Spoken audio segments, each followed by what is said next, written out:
नमस्कार दोस्तों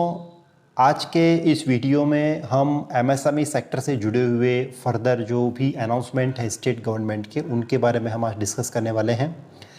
हमारा जो प्रीवियस वीडियो था उसमें हमने RIPS 2019 Rajasthan investment promotion scheme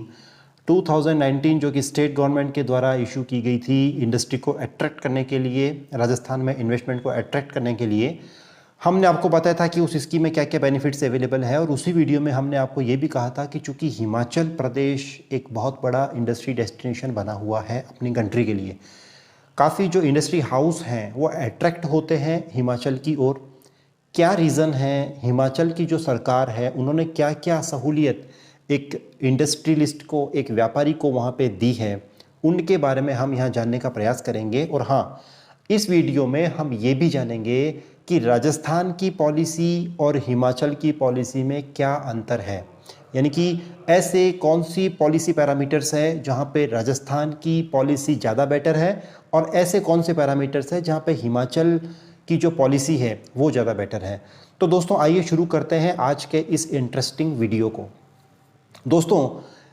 सबसे पहली बात तो ये कि हमें आपको बताना चाहूँगा कि एमएसएमई सेक्टर में आपको पता है रिसेंट जो अनाउंसमेंट हुए हैं फाइनेंस मिनिस्टर के द्वारा, उसमें उन्होंने ये कहा है कि अब एमएसएमई सेक्टर के लिए सर्विस सेक्टर और मैन्युफैक्चरिंग सेक्टर के अंदर कोई भेदभाव नहीं रहा है क्राइटेरिया को लेकर के। पहले इन्वेस्टमेंट की जो सीमा थी दोनों में अलग अलग थी, लेकिन अब चूंकि वैसे भी अपनी कंट्री में लॉज काफ़ी ज़्यादा हैं, प्रोविजंस काफ़ी ज़्यादा हैं, तो धीरे धीरे गवर्नमेंट का एफर्ट ये रहा है कि ईज़ ऑफ डूइंग बिजनेस को लेकर के थोड़ा जो है रिलैक्सेशंस दिया जाए। चीज़ों को जितना ज़्यादा ईजी किया जाएगा, समझने में ईजी रहेगी, उतनी ही जल्दी वो चीज़ें इंप्लीमेंट होने में भी आसानी रहेगी। तो दोस्तों एमएसएमई सेक्टर में माइक्रो, स्मॉल और मीडियम एंटरप्राइजेस शामिल होते हैं, पहली बात। दूसरी बात ये कि जहां पहले टर्नओवर को शामिल नहीं किया गया था, वहीं अब इसमें टर्नओवर की सीमा को भी शामिल कर दिया गया है। जो इकोनॉमी का जो राहत पैकेज जो अनाउंसमेंट किया गया था 20 लाख करोड़ को लेकर के, जो एमएसएमई सेक्टर के लिए अनाउंसमेंट हुई थी, उस वीडियो में हमने आपको बता दिया था कि क्या क्या क्राइटेरिया गवर्नमेंट ने नए अनाउंस किए हैं। तो दोस्तों ज़्यादा वक्त जाया नहीं करूँगा आपका और सीधे मैं आपको ले जाऊँगा हिमाचल सरकार की पॉलिसी की तरफ। हिमाचल सरकार की जो इन्वेस्टमेंट को अट्रैक्ट करने के लिए जो पॉलिसी है, वहाँ पे दोस्तों सबसे बड़ी बात और सबसे अट्रैक्ट करने वाली बात यह है कि वो जो डिटेल प्रोजेक्ट रिपोर्ट कोई भी इंडस्ट्रियलिस्ट बनवाता है, जैसे कि चार्टर्ड अकाउंटेंट होता है, सीए जो होते हैं वो डीपीआर बना करके देते हैं, उसके अलावा चार्टर्ड इंजीनियर या जो वैल्यूअर होता है वो वैल्यूएशन करता है, कोई सर्टिफिकेशंस भी उनको करवाने होते हैं। तो ये जो पूरी जो प्रोसीजर होती है, मतलब हर बिजनेस की शुरुआत डीपीआर से स्टार्ट होती है। आपका प्रोजेक्टेड क्या रहेगा, वहाँ पे डिटेल प्रोजेक्ट रिपोर्ट को हम डीपीआर कहते हैं। तो जो आपकी डीपीआर बनती है, उस डीपीआर को बनाने में जो आपका खर्चा हुआ है उसका 50% आपको हिमाचल की सरकार वापस रिम्बर्स कर देती है। एक बहुत बड़ा मेजर अनाउंसमेंट है दोस्तों। आप अगर वहाँ पे बिजनेस लगाने जा रहे हैं तो आपको पता है कि जब आप डीपीआर बनवाने जाते हैं तो चार्टर्ड अकाउंटेंट को आपको फीस देनी होती है, वैल्यूअर को आपको वैल्यूएशन फीस देनी होती है, इसके अलावा कोई सर्टिफिकेशन के आप काम करवाते हैं तो उसका भी आपको पेमेंट करना होता है। तो हिमाचल सरकार आपको ये कहती है कि एमएसएमई सेक्टर अगर यहाँ पे हमारे प्रदेश में आएंगे तो हम उन्हें जो डीपीआर उन्होंने बनाई है उसका 50% पेमेंट हम करने को रेडी हैं। और वहाँ पे जो एक अपर लिमिट भी उन्होंने लगाया है, जो माइक्रो यूनिट्स है उनके लिए 20,000 है, स्मॉल यूनिट्स है उनके लिए 50,000 है और जो मीडियम यूनिट्स है उनके लिए 1 लाख रुपए की सीमा निर्धारित की गई है। तो यह तो बहुत बड़ा एक मेजर अनाउंसमेंट है। दूसरा हम बात करें, क्योंकि हिमाचल प्रदेश बहुत ही खूबसूरत स्टेट है, टूरिज्म डेस्टिनेशन है, आपको और हम सबको अट्रैक्ट करता है। कुल्लू मनाली में हम जाते हैं, घूमते हैं, काफ़ी एंजॉय करते हैं। तो दोस्तों टूरिज्म सेक्टर को लेकर के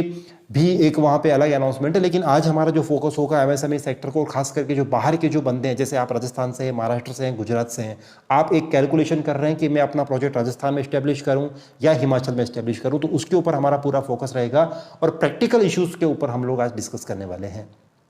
दोस्तों अलॉटमेंट ऑफ लैंड एक बहुत बड़ा प्रोसीजर होता है। आज अगर मैं राजस्थान में हूँ, मुझे हिमाचल में यूनिट लगानी है, तो मेरी लैंड की व्यवस्था कैसे होगी। एक पर्वतीय इलाका है, वैसे भी लैंड का थोड़ा इशू रहता है। दूसरी बात ये ट्रांसपोर्टेशन का फैसिलिटी वाला इशू रहता है, क्योंकि पहाड़ी एरिया है तो जो रोड्स वगैरह हैं, जो ट्रांसपोर्टेशन की फैसिलिटी है वो प्लेन एरिया जितने वहाँ पे सुगम नहीं है, रास्ते काफ़ी दुर्गम हैं। तो जो अलॉटमेंट ऑफ लैंड है उन्होंने उस केस में क्या किया हुआ है कि पूरे हिमाचल प्रदेश को उन्होंने 3 कैटेगरी में बांटा हुआ है, ए, बी और सी।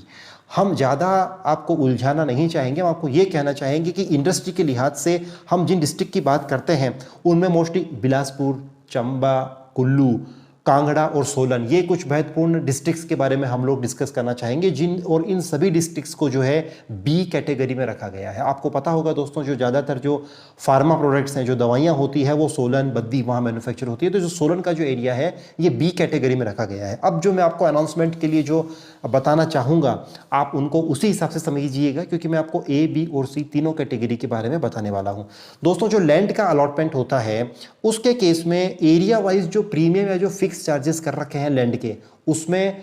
इंडस्ट्रियलिस्ट को छूट दी गई है। पहली छूट के बारे में बात करें तो एरिया अगर आपका ए है तो आपको जितना निर्धारित प्राइस किया हुआ है उसके 50% की छूट आपको मिलेगी। अगर एरिया बी है तो आपको 60% की छूट मिलेगी, अगर एरिया सी है तो 70% की छूट मिलेगी। अब अगर इसको इजी वे में बात करें, अगर आप बिलासपुर, चंबा, सोलन, कुल्लू, कांगड़ा इन शहरों में अगर अपना काम करना चाहते हैं, इन जिलों में अगर अपना आप यूनिट इस्टेब्लिश करना चाहते हैं, तो वहाँ पे जो भी लैंड की प्राइस है उस लैंड की प्राइस के 60% की छूट आपको दी जाएगी और ओनली 40% रेट के ऊपर आपको लैंड का इंटाइटलमेंट दे दिया जाएगा। दूसरी बात यह है कि जो पेमेंट का जो शेड्यूल है वो भी इन्होंने काफ़ी इजी रखा है। अगला हम बात करें दोस्तों स्टैम्प ड्यूटी को लेकर, क्योंकि स्टैम्प ड्यूटी भी एक बहुत बड़ा मेजर कंसर्न रहता है। स्टैम्प ड्यूटी की बात करें तो ए, बी और सी फिर वही कैटेगराइजेशन है। ए के केस में 50% रिडक्शन है, बी के केस में 70% और सी के केस में 90%। यानी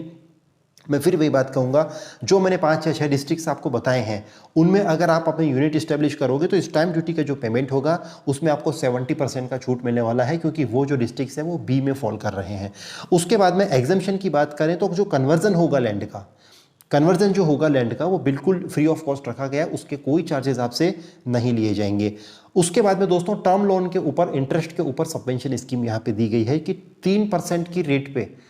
हिमाचल सरकार जो होगी टर्म लोन के ऊपर इंटरेस्ट सबवेंशन दे रही है, लेकिन उसमें एक मैक्सिमम अमाउंट भी डिसाइड किया गया है जो कि ए कैटेगरी के लिए 2 लाख रुपए है, बी कैटेगरी के लिए 4 लाख है और सी कैटेगरी के लिए 6 लाख रुपए रखे गए और ये 3 साल तक आपको बेनिफिट जो है इसमें दिया जाएगा। अब दोस्तों चूंकि मैंने वीडियो की स्टार्टिंग में आपको बताया था, क्योंकि हिमाचल एक पर्वतीय इलाका है जहाँ पे ट्रांसपोर्ट का फैसिलिटी बराबर नहीं है, सड़कों की व्यवस्था थोड़ा सा प्रॉब्लम आती है क्योंकि रास्ते सुगम नहीं है पहाड़ी एरिया होने की वजह से,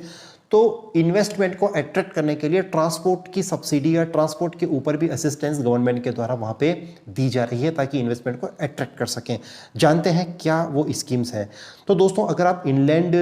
ट्रांसपोर्टेशन करते हैं हिमाचल में तो वहाँ पे आपको ए, बी और सी जो 2 कैटेगरी है, वहाँ ए के केस में 2 लाख रुपए, बी के केस में 3 लाख रुपए और सी के केस में भी 3 लाख रुपए तक का पेमेंट होगा। ये मैक्सिमम लिमिट है और आपका जितना कॉस्ट आप इनकर्ड कर रहे हैं उसका 50% या फिर जो मैंने अभी आपको सीमा बताई 2 लाख और 3 लाख, वहाँ तक आपको जो होगा ट्रांसपोर्टेशन का असिस्टेंस आपको हिमाचल सरकार के द्वारा प्रोवाइड किया जाएगा। दूसरा अगर बात करें दोस्तों ट्रांसपोर्ट सब्सिडी की, तो पार्ट जो एरिया ए है वो चूँकि सुगम एरिया है, कहाँ कोई इशू नहीं है। पार्ट बी जो मैंने आपको बताई जो 5-6 मेजर डिस्ट्रिक्ट्स है जो इंडस्ट्री के हिसाब से भी काफ़ी अट्रैक्टिव है पूरी कंट्री में, उनमें आप जितना एक्चुअल ट्रांसपोर्टेशन का कॉस्ट आएगा वो या फिर आपका टर्नओवर का 3%, इन दोनों में से जो भी लोअर होगा उसकी आपको छूट मिलेगी, लेकिन मैक्सिमम अमाउंट जो होगा वो 10 लाख रुपए निर्धारित किया गया है और ये जो छूट होगी वो आपको 3 सालों तक प्रदान की जाएगी। और सी के क्षेत्र में जो 3% का जो फिगर है उसको बढ़ा करके 5% किया गया है और ये जो 10 लाख रुपए जो मैंने बताया आपको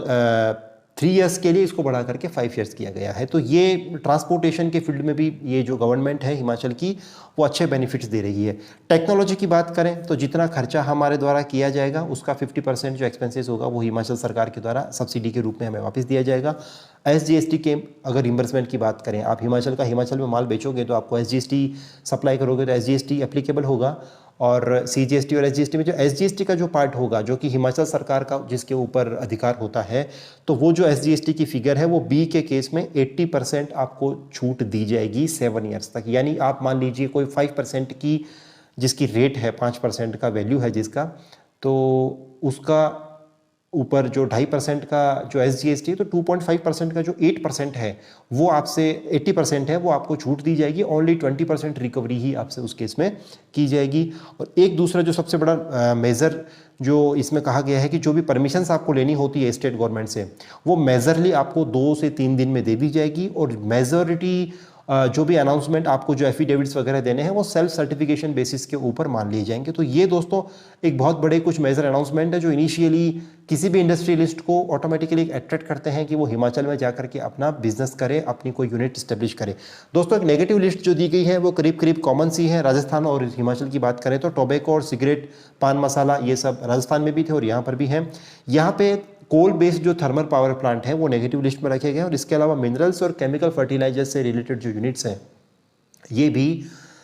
नेगेटिव लिस्ट में रखी गई। इसके अलावा नेगेटिव लिस्ट और भी बड़ी है, लेकिन मैंने आपको एक इलस्ट्रेटिव लिस्ट आपको यहाँ पे बताई है। उसके बाद में दोस्तों बात करते हैं कंपैरिजन की कि राजस्थान स्टेट में और हिमाचल में कहाँ पे क्या फ़र्क आ रहा है। दोस्तों जहाँ स्टैम्प ड्यूटी में वहाँ पे कैटेगराइज किया हुआ था A, B, C और स्टैम्प ड्यूटी में छूट दी जा रही थी परसेंटेज के हिसाब से, वहाँ पे राजस्थान में ऐसा नहीं है। अगर आप राजस्थान में अपना निवेश करना चाहते हैं तो रिप्स 2019 की स्कीम ये है कि आप अगर नेगेटिव लिस्ट में नहीं हैं तो आपका स्टैम्प ड्यूटी जो होगा वो 7 ईयर्स तक कंप्लीटली वेव ऑफ कर दिया जाएगा। 100% माफ़ी आपको स्टैम्प ड्यूटी में दी जाएगी। इंटरेस्ट सबवेंशन की अगर बात करें तो जहां हिमाचल में आपको 3% का इंटरेस्ट सबवेंशन मिल रहा था, वही इंटरेस्ट सबवेंशन आपको राजस्थान स्टेट में 5% का मिलता है, जिसकी लिमिट भी 25 लाख रुपए तक की होती है और 5 साल तक आपको बेनिफिट दिया जाता है। दूसरी बात ये ट्रांसपोर्टेशन असिस्टेंस की बात करें तो राजस्थान चूंकि बिल्कुल प्लेन एरिया है, ट्रांसपोर्टेशन का कोई इशू यहाँ पे है नहीं। ये अलग बात है कि यहाँ पे बंदरगाह नहीं है तो एक्सपोर्ट के लिए कुछ प्रॉब्लम्स हो सकती हैं, बट वो कोई मेजर इशू नहीं है क्योंकि ड्राई पोर्ट के थ्रू भी काम होता है।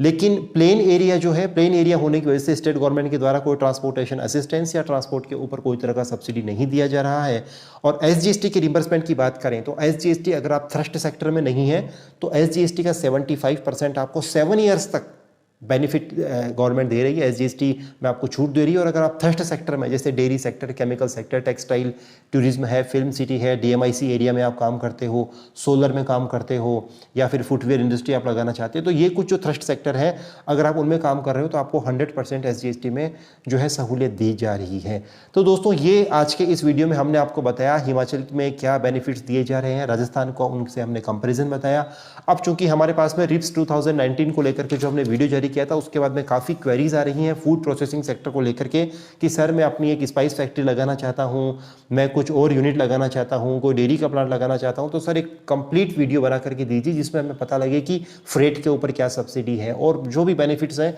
तो दोस्तों हमारा जो नेक्स्ट वीडियो होगा वो हम जल्दी ही रिलीज करेंगे, पर्टिकुलरली फूड प्रोसेसिंग इंडस्ट्री को लेकर के कि अगर आप अपनी कोई यूनिट राजस्थान में स्टैब्लिश करना चाहते हो फूड प्रोसेसिंग को लेकर के तो उसमें आपको स्टेट गवर्नमेंट के द्वारा क्या सहूलियतें दी जाएगी। दोस्तों आज का वीडियो देखने के लिए धन्यवाद। जय हिंद, जय भारत।